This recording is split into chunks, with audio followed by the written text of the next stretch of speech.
আমি তৃতীয় অধ্যায়ে 3টি গুরুত্বপূর্ণ এমসিকিউ উল্লেখ করছি। এই 3টা এমসিকিউ থেকে তোমাদের প্রতি বছর এই ধরনের একটা এমসিকিউ এসে থাকে। তো এটা কিভাবে সমাধান করবা দেখো। তো দেখো 5 8 বি ধারাটির পরবর্তী মান চাইছে। এখন ধারার কথা বলতে করছে, তাহলে এখানে ব্যবধান কত দেখো। 28 থেকে তুমি যদি 5 বিয়োগ করো তাহলে 3 আছে, অর্থাৎ 5-এর সাথে তুমি যদি 3 যোগ করো তাহলে কত আসবে 8। তো 8-এর সাথে তুমি 3 যোগ করলে কত আসবে 11। তো দেখো ডেসিমেলে যেটা 11 ওইটা হেক্সাডেসিমাল হচ্ছে বি লিখি, তার মানে বি দ্বারা বোঝাচ্ছে আমার ধারাটা হেক্সাডেসিমাল আছে। তাহলে আমি 11-এর সাথে আমি আবার 3 যোগ করবো, মানে এইটা পরবর্তী মান চাইছে, তার মানে 11-এর পরবর্তী মান চাইছে। তাহলে ব্যবধান 3 করে, তার মানে 11-এর সাথে যদি 3 যোগ করি তাহলে কত আসে 14।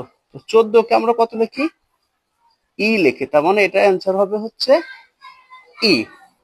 পরবর্তীটা দেখো সেম 4 ধারাটি পরবর্তী মান কত। এখানে দেখো 8-এর থেকে 4 বাদ দিয়ে ব্যবধান কত 4, অর্থাৎ 4-এর সাথে তুমি যদি 4 যোগ করো কত আসবে 8। তো 8-এর সাথে তুমি যদি 4 যোগ করো তাহলে কত আসবে 12। তো দেখো ডেসিমেল যেটা 12 হেক্সাডেসিমেল ওইটা আমরা সি লিখি। তো 12-এর সাথে তুমি আবার 4 যোগ করো, 12-এর সাথে 4 যোগ করলে কত আসবে 16। এখন একটা বিষয় দেখো, হেক্সাডেসিমেল লিমিট, হেক্সাডেসিমেল কিন্তু 16 নাই, এখানে আমার কিন্তু 16 হয়ে গেছে। হেক্সাডেসিমেল লিমিট হচ্ছে এফ পর্যন্ত, কিন্তু আমার এখানে হয়ে গেছে 16, এফ মানে 15 পর্যন্ত, এখানে হয়ে গেছে 16।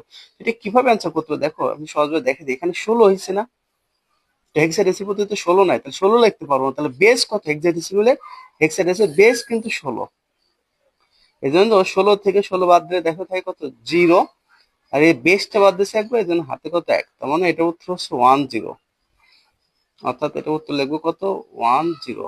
এখানে কিন্তু প্রশ্ন 10ও থাকতে পারে, এও থাকতে পারে, 16 থাকতে পারে। মনে রাখবা এখানে কিন্তু 10, 10 মানে 10, হ্যাঁ, এ লেখা যাবে না কিন্তু।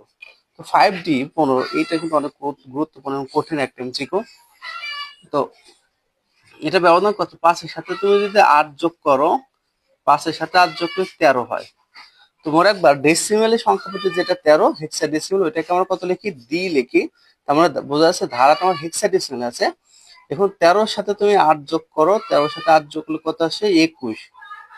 তো ডেসিমেলের সংখ্যা পদ্ধতি যেটা 21, হেক্সাডেসিমেলে সেটা 15 হয়। এখন প্রশ্ন স্যার কেমনে 15 হলো, এখন 21 পাইছে না, হেক্সাডেসিমেল সংখ্যা পদ্ধতিতে 21 নাই, লিমিট 15 পর্যন্ত, কিন্তু আমার 21 হয়ে গেছে, আমি তো 21 লিখতে পারবো না। এখন হেক্সাডেসিমেল বেস কত 16, এই জন্য 21 থেকে 16 বাদ দাও, 21 থেকে 16 বাদ দিয়ে থাকে কত 5, আর এই যে বেস বাদ দিচ্ছে এক, পেয়েছেন হাতে 1, এই জন্য 21 কে আমরা 15 লিখি। এখন দেখো এইটা মানে এইটা পরবর্তী মান চাইছে, তো 21-এর সাথে তুমি 8 যোগ করো কত আসে 29।